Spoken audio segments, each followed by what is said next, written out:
It's breakfast time. Hi everyone. Today we're making something real quick and easy for breakfast. This is a farmer's casserole. It doesn't take much to put this one together, a little bit of baking, and we got us a dinner. So let's get to it. Well, we start off with a bag of shredded hash browns. Next up, some mozzarella cheese, diced ham. I just bought it at the store. Green onions, some evaporated milk, salt and pepper, and let's count them. 1, 2, 3, 4 eggs. And that's our whole meal. So let's put this thing together. Let's do our prep work first.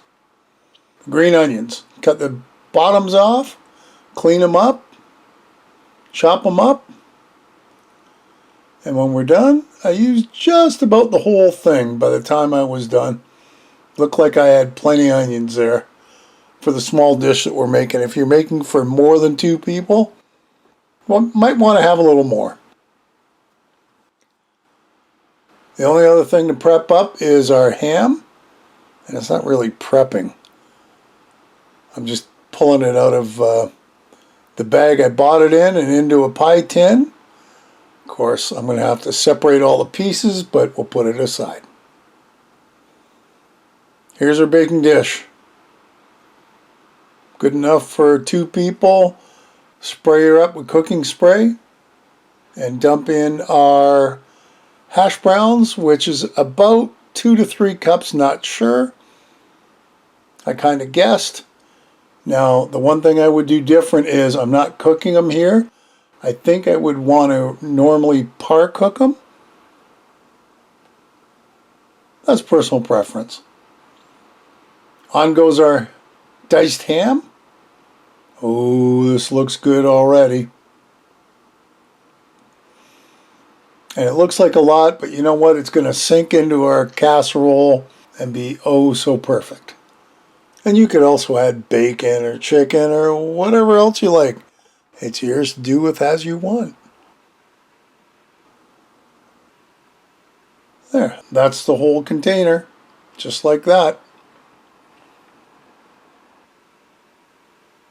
Our green onions is next.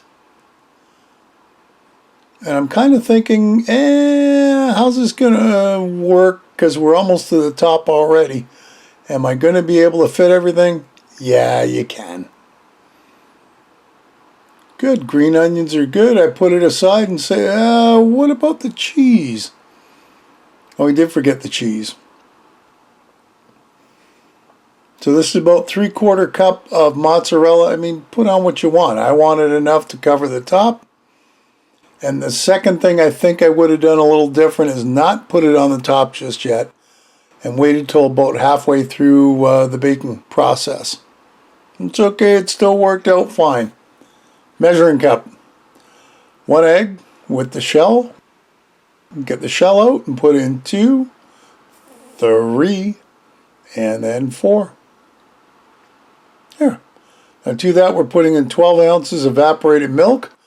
That brought the measuring cup almost up to the top.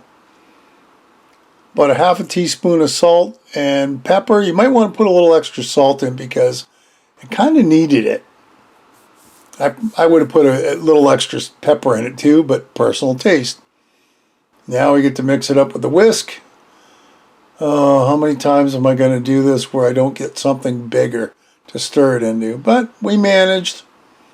Let's bring our casserole back out. And we're going to ever so carefully pour all this on as evenly as we can. And it didn't overflow, so that's a good thing. I'm going to put it aside. And I'm going to let it sit for half an hour while I let the oven warm up. The oven's got to be at 375. So I got a baking dish because I'm not sure it's not going to explode on me or spill over while it's in the oven. Alright, so into the oven, 375, 40 to 45 minutes, and honestly, 50 to 55 minutes, even closer to an hour, is what it actually ended up taking me. This is at the 40-minute mark. I should only have 5 minutes to go, but look at how that knife comes out. She's got to go back in. I put another 10 minutes in. I put another 8 minutes in. And the cheese is really getting brown, which is why I said maybe we should have put the cheese on a little later. That's pretty close to coming out clean for me. So that took an extra 18 minutes of cooking time. So just about an hour. We'll cut her up into 6 slices because that's how big our baking dish is. Get a plate out and let's see if we can scoop one of these pieces out. And there we go. Look at that. Comes right out nice and clean. Throw it on the plate. I'm going to let you see real quick here how clean it is in the baking dish. So it's all cooked. And there we have it. Our farmer's casserole. And now it's time to sit down and eat. Hey, another great recipe. I hope you'll give it a try. Leave me a comment below, one way or the other. Listen, if you haven't subscribed, hit the subscribe button and hit the bell because that'll tell you the next time I upload a video. Feel free to share this in any of my other videos. And thanks for stopping by and watching. We'll see you next time. Bye-bye.